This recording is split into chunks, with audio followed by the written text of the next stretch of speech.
History of Persia is a Hopful Media podcast production. This holiday season, give yourself the gift of quick, easy, flavorful, and nutritious meals. Factor is America's #1 ready-to-eat meal delivery service, and they can help you eat well for breakfast, lunch, and dinner. Factor meals are chef-prepared, dietitian-approved, and delivered to your door, ready to eat. So you can save time and stay healthy while staying on top of all your holiday responsibilities. Cross meal prepping off your to-do list with 35-plus fresh, never-frozen meals that are hot and ready in just 2 minutes. Factor offers options to fit your lifestyle and preferences, whether it's calorie smart, vegan and veggie, or their protein plus option.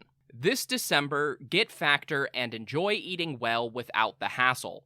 Just choose your meals and enjoy. Head to factormeals.com/Persia50 and use code Persia50 to get 50% off. That's code Persia50 at factormeals.com/Persia50 to get 50% off. This podcast is brought to you by Royal Fratricide.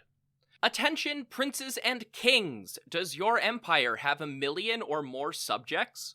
Do you feel like you would do a better job of leading the wayward masses than your idiot brother? Or perhaps you know that he has no right to rule because you were born at a better point in your father's life. Well then, I have a deal you can't pass up. Royal Fratricide. Simply attach 1 bottle of fratricide to the end of your spear and apply it liberally to any siblings you think might threaten your ability to claim the throne. Whether they have your father's favor, a cohort of annoying priests, or just bother you sometimes, Royal Fratricide will secure your position in the history books. Go to historyofpersiapodcast.com/Royal Fratricide and use promo code BROTHERS to get 10% off your kingship today. Royal Fratricide does not take responsibility for any coups, plots, or usurpations resulting from use. This ad is to be considered parody. Hopful Media does not endorse X sides of any sort. Please stab responsibly.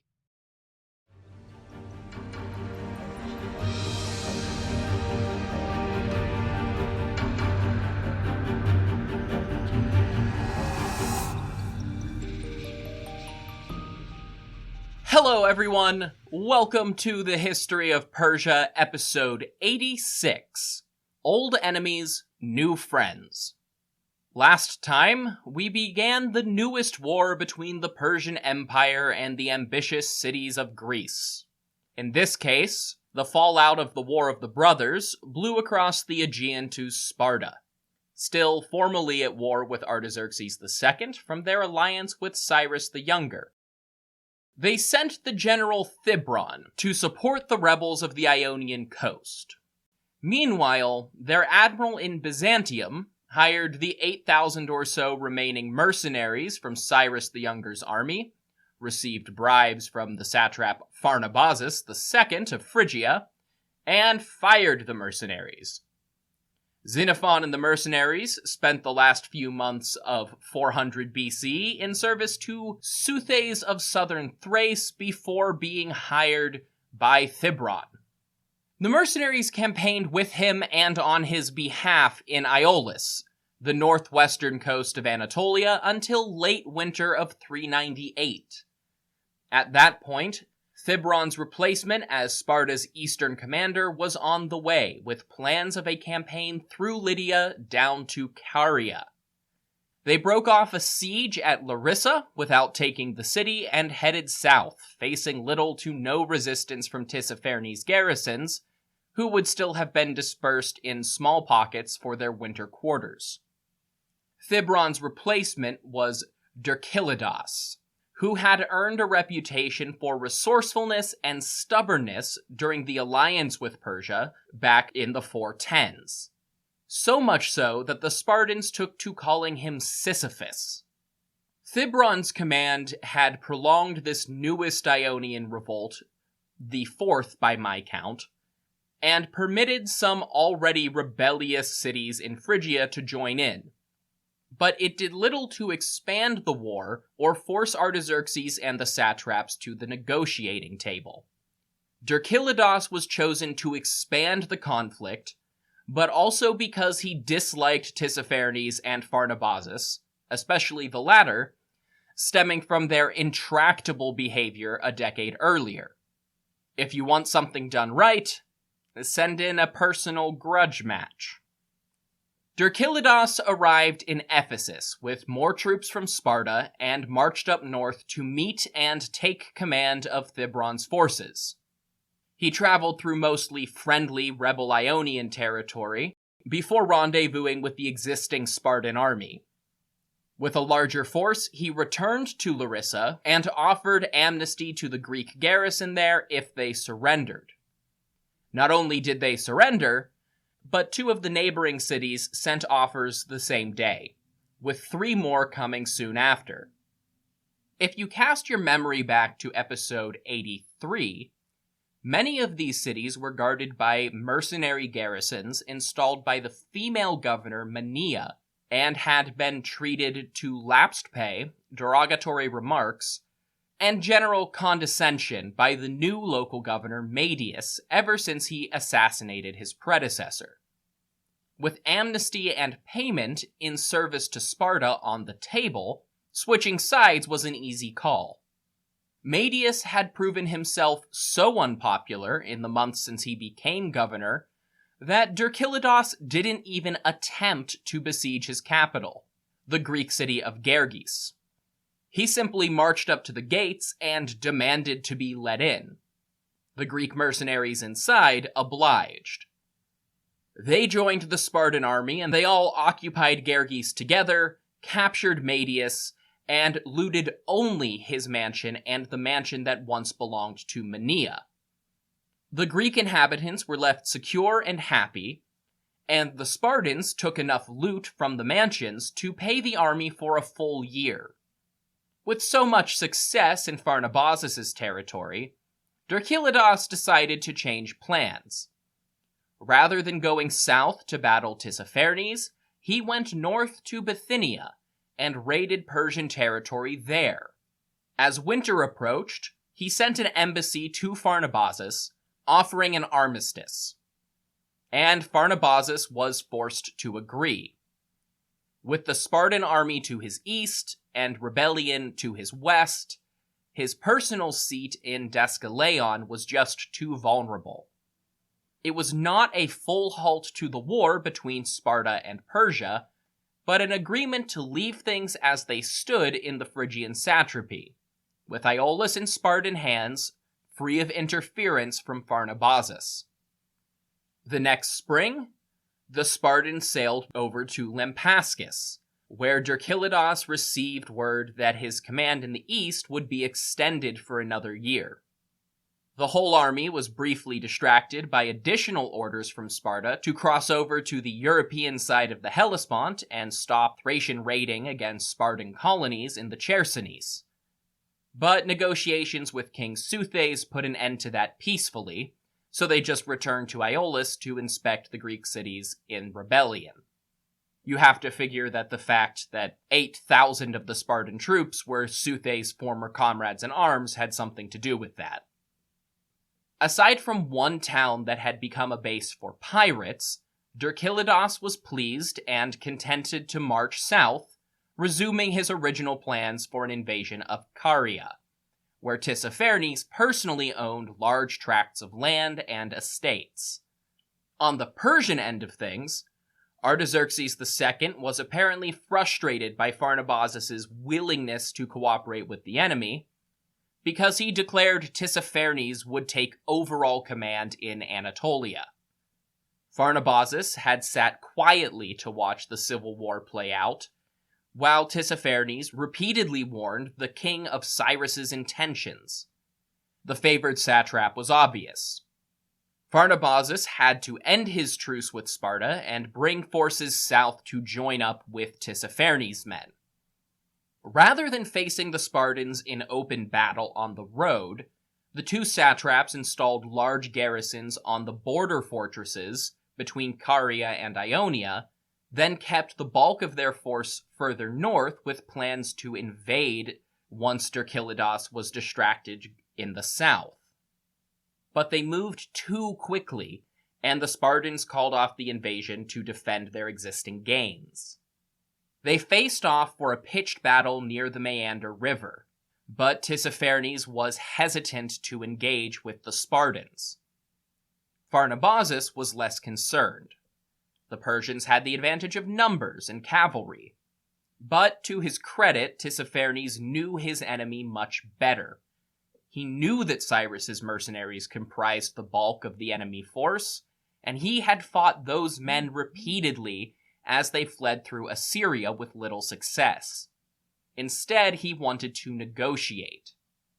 The two armies exchanged officers as hostages, and the Persians withdrew to fight another day. In the last episode, I discussed the ongoing rivalry between the Spartan kings Pausanias and Agis II as they tried to undermine one another.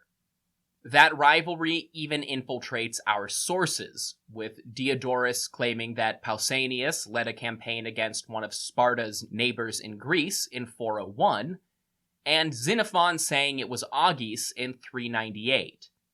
Typically, I'd favor Xenophon as the contemporary, but he had lots of reasons to support the Eurypontid side of the argument. Setting the actual commander aside, I will trust Xenophon for the date, which agrees with more sources for the events that followed. Agis fell ill and died in 398, either returning from the campaign or simply sitting around at home in Sparta. With his own son's legitimacy in doubt, the succession was disputed. Crucially, Lysander, the former admiral who befriended Cyrus the Younger, and King Pausanias both backed Agis's younger brother, Agesilaus, pushing the presumed heir out of the picture. Shortly after becoming the Eurypontid king, Agesilaus II, he was swamped with problems at home and abroad. Unrest among citizens who no longer met the land requirements for full citizenship caused problems at home, while news of the armistice with Tissaphernes should have eased tensions abroad, but within 2 months the war resumed. With a deep and justifiable dislike of the Lydian satrap, Xenophon blames the breach on Tissaphernes, but it's just as likely that Artaxerxes refused to abide by it. We've already seen how he overruled Pharnabazus' attempt at an armistice in his territory, and reinforcements from other provinces were continuously sent to support the satraps in Anatolia. News of this reached Agesilaus and the Spartans back home, not from Derkylidas, but from one of their agents in Phoenicia, who reported that fully stocked warships were being prepared in the Levant. This immediately raised concerns of a renewed war at land and sea, or even an invasion of Greece itself. Lysander was the first to raise the idea of a full-blown offensive. Still armed with the fleet that the Achaemenids had provided them during the Ionian War, he argued that Sparta would be superior at sea, and if the mercenaries were able to return all the way from Babylonia, the Persian army could not possibly be the threat it once was. He beseeched Agesilaus to take command in the field. Agesilaus agreed, and the Spartan ephors authorized him to take 30 Spartan officers and an army of 8,000 additional troops gathered from their allies in the Peloponnesian League and emancipated helots as peltasts. Derkylidas remained in command for another, mostly uneventful year as Agesilaus made his preparations. The Spartan king took command of an army over 16,000 strong when he landed at Ephesus in 395 BCE, including 5,000 mercenaries that had been fighting in the Persian Empire for the better part of 6 years. He immediately began making very public commands for the Greek cities to send more reinforcements south to finally stage that invasion of Caria, prompting Tissaphernes to take the Persian army, itself 25,000 strong according to Diodorus, back to the Meander. Normally, we don't trust ancient sources for Persian numbers, but that actually seems super plausible.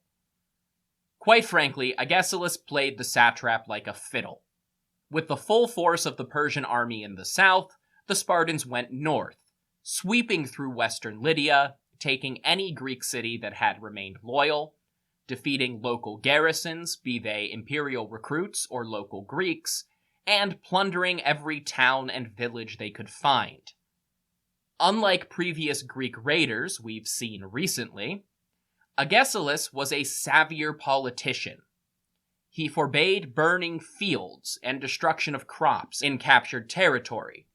He liberated children captured or sold into slavery and placed them with caretakers, and left elderly captives with the garrisons he installed along the way.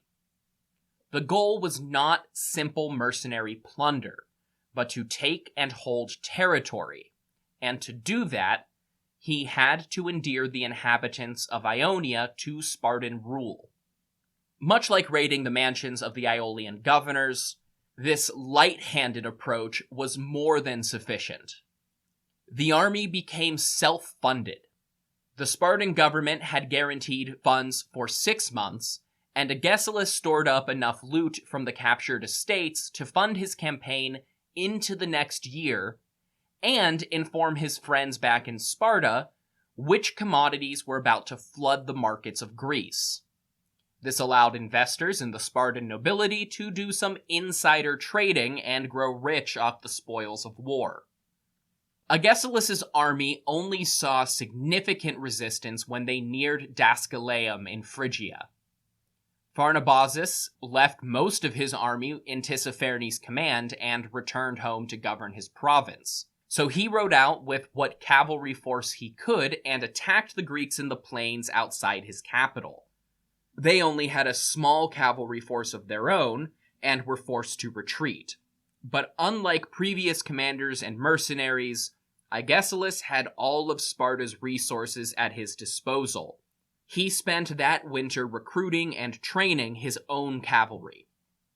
While in Phrygia, a Persian noble named Spithridates switched sides and went over to the Greek army with his family and troops. Plutarch doesn't explain why that happened, but in all likelihood he was a former Cyrus partisan. Despite his best efforts to make a formal marriage arrangement in the Spartan high command for his daughter, nothing panned out for Spithridates officially. But informally, Agesilaus started a relationship with Spithridates' son. Unless you think this is another one of those kind of implied homosexual relationships in ancient history, Plutarch includes a long paragraph about how much Agesilaus misses this guy's kissing. At sea, Sparta had less luck. They mobilized their forces upon hearing news that the Persian fleet was gathering in Phoenicia. Lacking anybody with true naval experience to command this fleet, the Persians were forced to outsource. But they had an experienced admiral close at hand. Last seen fleeing from the Battle of Aegospotami in episode 73, Conon of Athens was still living in exile on Cyprus as part of the entourage of a Persian vassal king named Evagoras of Salome. With the shoe on the other foot, so to speak, Conon was only too happy to take command of the Persian fleet and seek vengeance against Sparta. The mission to recruit Conon was helmed by none other than Theseus in one of the very last events in his Persica. The surviving summaries and quotes don't explain why Theseus was sent instead of some other negotiator. It's fairly likely that Parysatis had died around this time, and Artaxerxes just saw better uses for Theseus in the West, though Plutarch's timeline disputes this. Theseus had served well as a translator and negotiator with Cyrus the Younger's mercenaries, and probably knew the politics of the Aegean better than anyone else at court, given that he grew up there. He negotiated Conon's employment, but also the resumption of tribute payments from Cypriot Salome. King Evagoras had stopped paying his dues during Cyrus the Younger's revolt, and had not resumed since. He had also started trying to force his neighbors to pay tribute to Salome in addition to Persia. Theseus translated Artaxerxes' opening statements, and then negotiated with the Cypriot king in person, eventually getting Evagoras to stand down and resume his payments. As the Persians thought Caria was the target, Conon sailed there first, securing some of the smaller islands. But he faced a Spartan blockade when he tried to go further north. There was a large Persian force close at hand to augment his marines. Some of the army Tissaphernes sent to Caria took to the seas and helped break through the Spartan fleet under the command of an officer named Artaphernes, allowing Conon to reach the island of Rhodes. Interesting to note that this is the first time the name Artaphernes has surfaced in a while, but based on geography, it would seem that this could be a descendant of Darius the Great's brother, who served as satrap of Lydia a century ago. Rhodes was ruled by a Spartan-backed oligarchy, and had been ever since falling early in the Ionian War. But most of the city favored Athenian democracy. Conon's forces besieged the island and took it successfully, cutting off an important artery for trade and supplies between the Spartan army in Asia and the Greek mainland. Theseus departed from the Persian fleet once the island was taken, with orders to continue on to Sparta itself and negotiate on the king's behalf. But back in mainland Greece, war had erupted almost as soon as Agesilaus set sail for Ephesus the previous year. Athens was still a shell of its former self, with no walls, barely an army, and all but banned from forming alliances with other cities after the Peloponnesian War. However, they were not the only great city in Greece. Much like Sparta had its Peloponnesian League in the century before defeating Athens, the city of Thebes commanded the Boeotian League, which had supported Xerxes once upon a time, and then backed Sparta in its war with Athens. Now, the Thebans were dissatisfied in post-war Greece. They wanted to break Athenian dominance, not replace it with Spartans. But what to do? They couldn't afford to fight Sparta by themselves, and they certainly couldn't make public overtures to form a military alliance and oppose them during peacetime. Instead, they used one of the minor cities in the Boeotian League as a proxy to initiate a border dispute against a minor member of the Peloponnesian League. When Sparta came to their allies' aid, that was all the casus belli Thebes needed to start searching for allies. Athens was the first obvious candidate, as a rival to Sparta with territory immediately south of Boeotia, and famously successful in war. The Athenians mustered what little they had, and went north to join Thebes.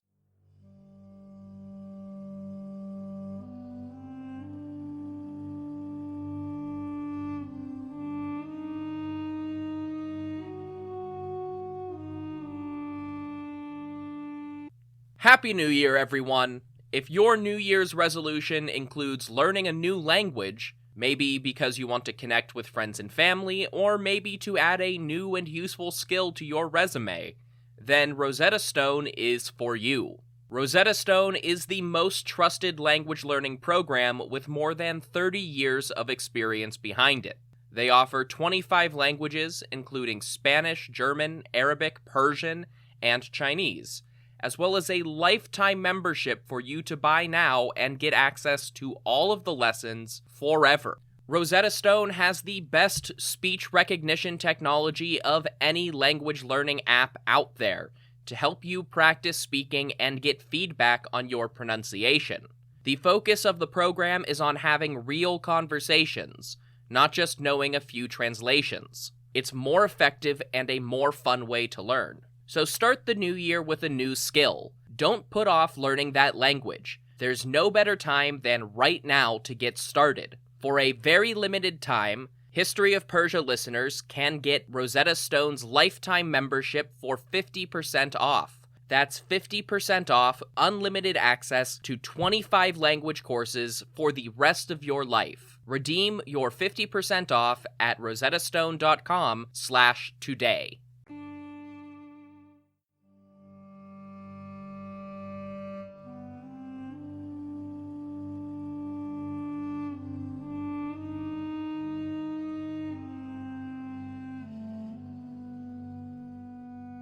Back east, after taking Rhodes, Conon left his fleet in the hands of a subordinate and sailed down to Phoenicia, crossing Syria with a small entourage and then sailing down the Euphrates to Babylon, where he met with Artaxerxes in person.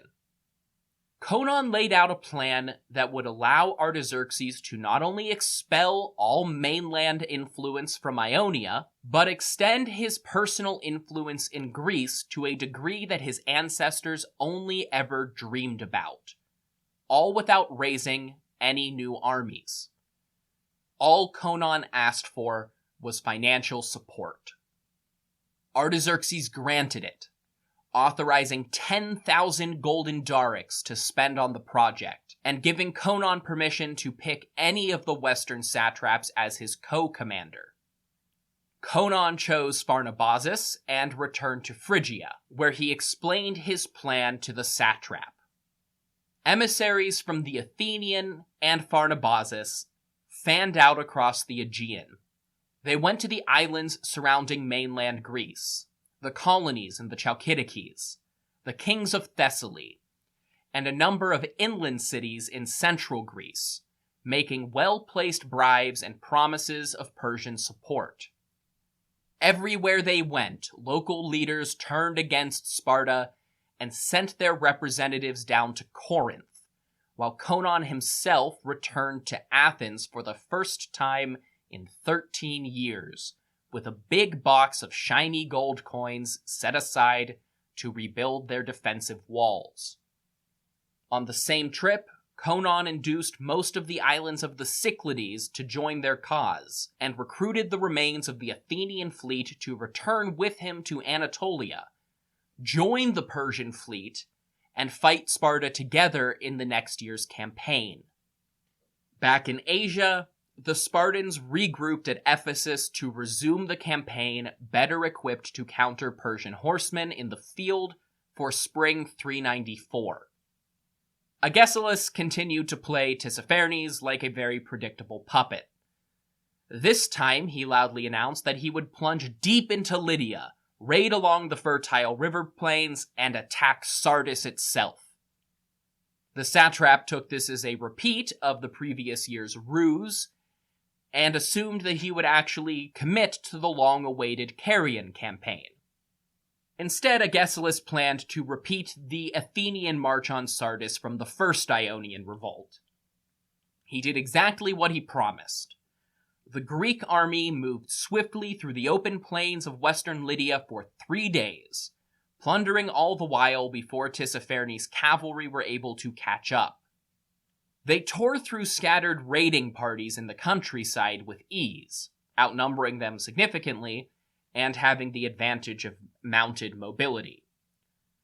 But when the Persian horsemen tried to attack Agesilaus' camp at the foot of Mount Sipylus, they had less luck. The Spartan army attacked before the Persian infantry were even in formation.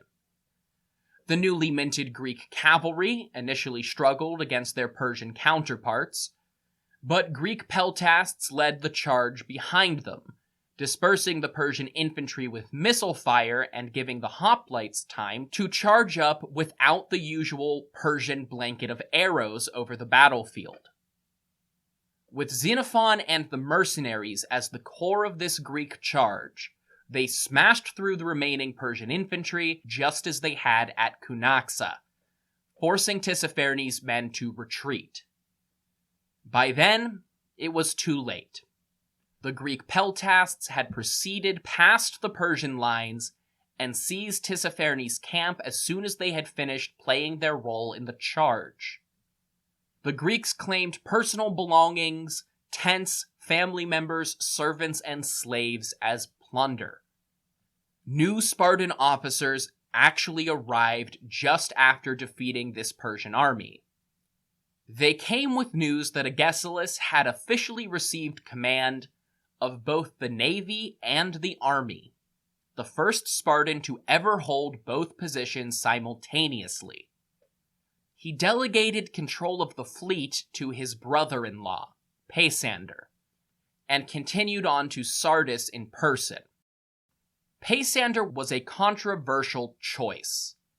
It was obvious nepotism, and many in the Spartan high command feared that this young brother-in-law was too inexperienced. They were proved correct almost immediately. To deal with rising tensions in Greece and the need to supply their forces in Anatolia, the Spartan government reached out to Pharaoh Neferud down in Egypt. More than happy to support anything that would keep the Persians out of his territory, and sitting on the abundant grain stockpiles of the Nile, Neferud entered into an alliance with the Greek hegemony. From their base in Rhodes, Conon the Athenian and Pharnabazus led the Persian fleet, intercepting grain shipments to cut off Agesilaus' supplies and force him to reconsider his policy of not plundering captured cities. If they could turn the Ionians against him, they could turn them back towards Persia. When Peisander sailed out to face the Persian fleet off the coast of Cnidus, the Greek island in Caria, it was a disaster. 50 Spartan triremes were destroyed, and many more sailors were killed and wounded, including Peisander himself. Sparta had to withdraw from the coast entirely and sail north to monitor the northern Aegean. Conon followed them and seized control of the Hellespont and the Black Sea trade route. Along the way, he laid waste to all of Sparta's recent gains, capturing many key ports and islands in the Aegean, spurring more to give up on the Spartan cause and expel garrisons of their own accord. Most distressingly for Sparta, this included the likes of Ephesus, Lampascus, and Byzantium, key ports for bringing more troops and supplies into the war. Back on land, Sardis was unprepared for a siege. The Greeks had their run of the markets outside the walls, and they took everything that wasn't nailed down, but they weren't able to get through the gates. That said, they didn't really need to. The goal was not to burn Sardis as the Athenians had done, but to weaken and demoralize the satrapy, to persuade the Persians to give up the fight. Rather than setting in for a siege, the Spartans returned to Ephesus just a few weeks before it was taken by Conon. There, Agesilaus had the Persian cavalrymen stripped naked and sold in the slave market, where they were mocked for the paleness of their skin. Xenophon boasted that this was because the Persians are weaklings who spent all their time traveling in carriages, a claim which is further exaggerated by Plutarch in his own biography of Agesilaus. But, no. The Persian cavalry were the warriors who had been holding the Greeks at bay and giving Xenophon's mercenaries trouble for more than half a decade.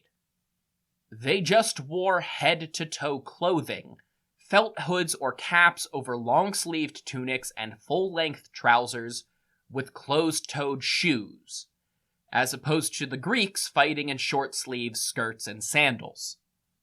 You gotta imagine an ancient Achaemenid cavalryman had some pretty solid tan lines. In Sardis, things were not great for Tissaphernes. He had left his generals to command the armies in the field, and was left sitting inside the city as the Greeks plundered his markets. Looking out at their smoldering villages and shattered stalls, his subjects, kind of rightly, blamed him for their strife, as did King Artaxerxes. Tissaphernes had briefly endeared himself to the new king, but by now Artaxerxes was starting to understand why his brother was sent to Lydia as Keranos in the first place.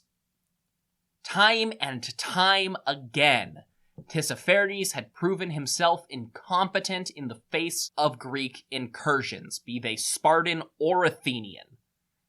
This was the last straw, especially with the influence of Persisatis.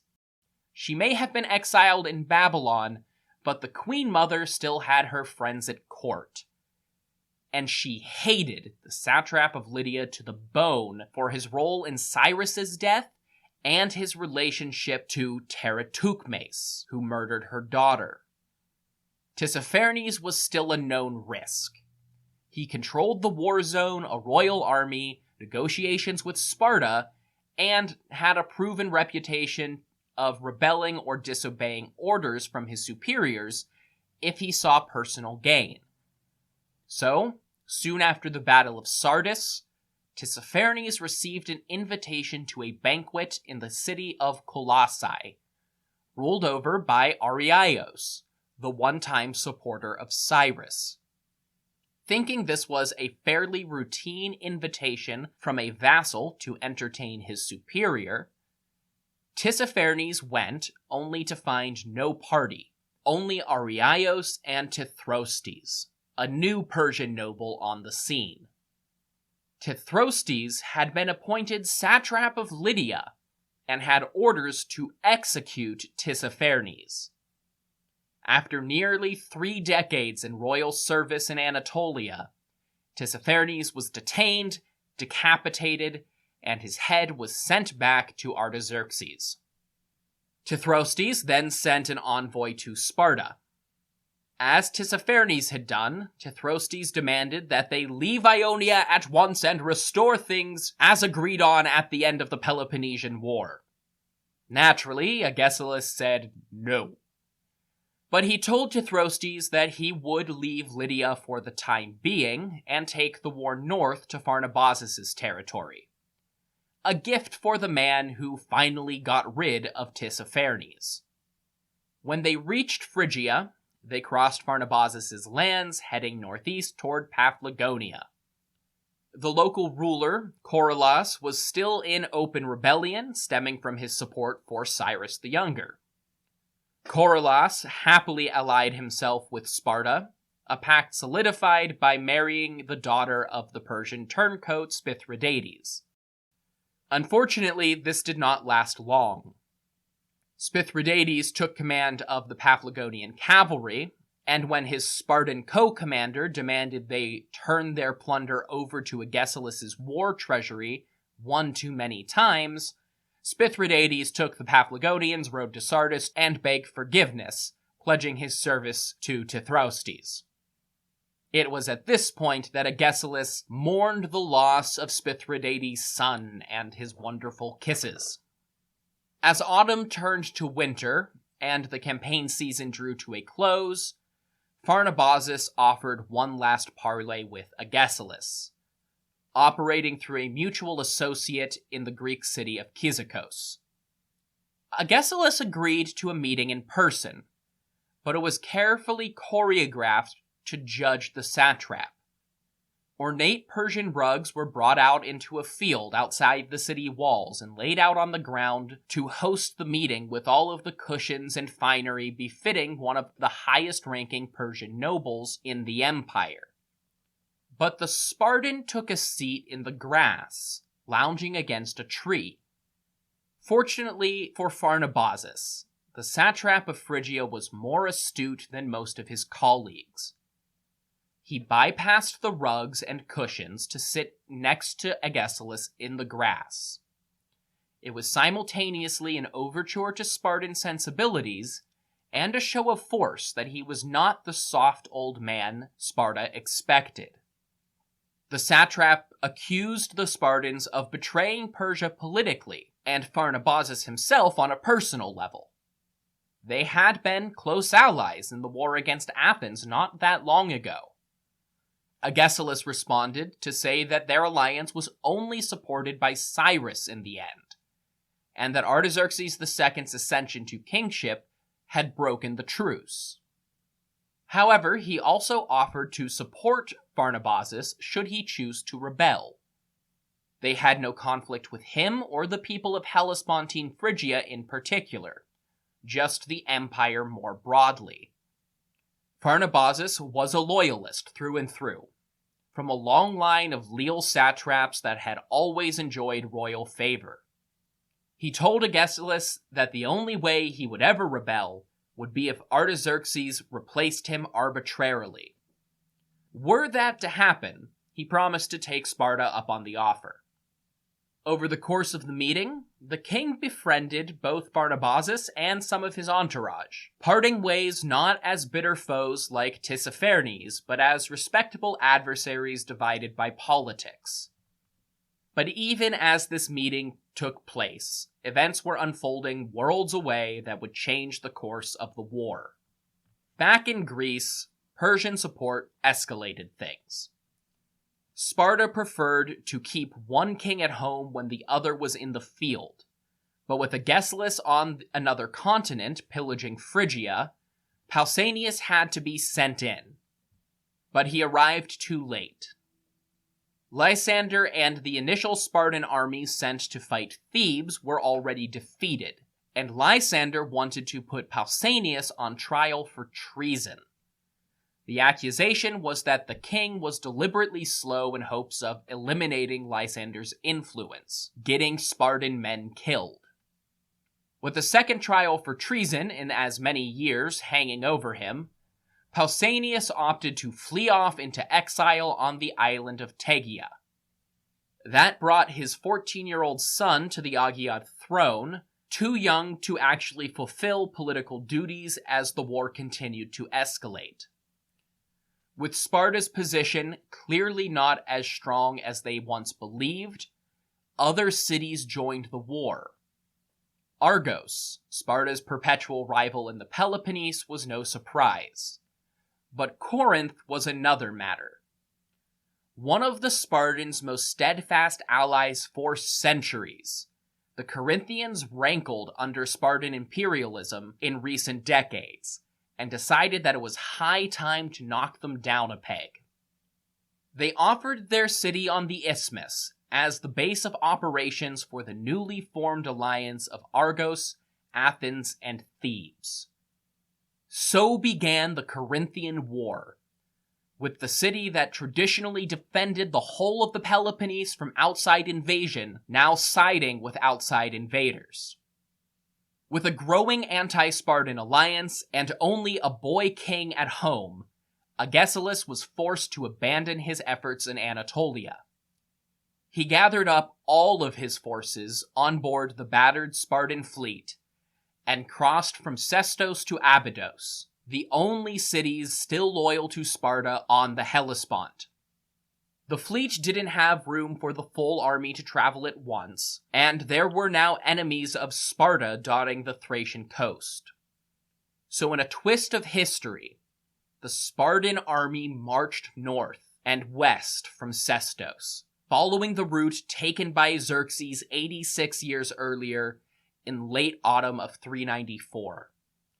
Among them were the remaining mercenaries from Cyrus the Younger's army, headed home at long last, barely more than a third of the number who set out in the first place. Many, including Xenophon, soon discovered they were exiled from their homelands for their service to Sparta. Much later in life, the Spartan king would muse that he was driven out of Asia by 10,000 archers, referring to the bow-wielding king emblazoned on Achaemenid coinage. But that is where I will leave things for today. Next time, we continue this war against Sparta, and the Persians will head west for the first time since the days of Xerxes. Until then, if you want more information about this podcast, go to historyofpersiapodcast.com. That's where you'll find things like my bio, the bibliography, podcast merchandise, and the Achaemenid family tree. You'll also find the support page where you can help out this project financially. That includes one-time donations, affiliate links, and most importantly, Patreon. Also found at patreon.com/historyofpersia. Patreon offers a monthly subscription where you get access to things like bonus episodes, merchandise, discounts, ad-free listening, and reading recommendations. Subscription tiers range from just $1 to $20 and do a lot to keep the lights on. You don't have to spend money to support me, though. You can also do that by leaving a review on your podcast platform of choice, and most importantly of all, telling other people to listen. Independent podcasts live or die by word of mouth, so tell your friends, tell your family, and share on social media. You can find me at History of Persia on Twitter, or History of Persia Podcast on Facebook and Instagram. Until the next time, thank you all so much for listening to History of Persia.